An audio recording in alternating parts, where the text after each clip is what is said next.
Happy Tip Tuesday, golfers. Today, Jake and I are back inside our lesson studio, and we're going to dispel a bit of a myth that I've been watching for some 35 years now here at my golf center. And the myth is that you shallow the golf club out in your downswing by kind of jamming your elbow into your ribs and really getting that arm moving this way. In truth, pros really don't do that. It's a concerning move to me because I think it puts you in an awkward position. And I'm even seeing some pros online now teaching a really dramatic looking shallow. And we just wanted to use a couple of our greats here, Tiger Woods and Rory McIlroy, to show you that that's really not what the pros are doing. So Jake, you can do it in order here.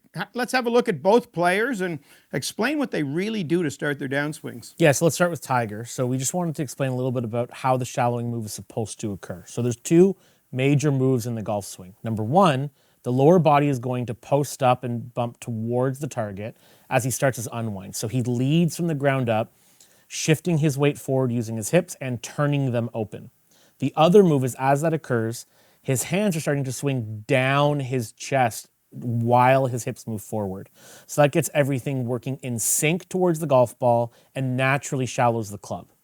Yeah, I like that a lot. So we know the downswing starts from the ground up, so that little lateral sway or bump of the legs, and a lot of people focus on that sometimes too much, but as that's happening, those arms need to swing down. As you mentioned the word synchronization or synchronize, I really like that, and you can see, doesn't it look like Tiger's arms just kind of drop into position there? I like that a lot. So hard to see his back elbow. You can see there it's not jammed forward towards his belly button, but let's look at another view, Jake, of Rory McIlroy, and we can see it even a little bit better. Yeah, so when we see it from this angle, we can really see those two things working together. First of all, again, the lower body's leading and the arms are swinging down the chest. But what we will see is as he swings down the chest, two things are occurring.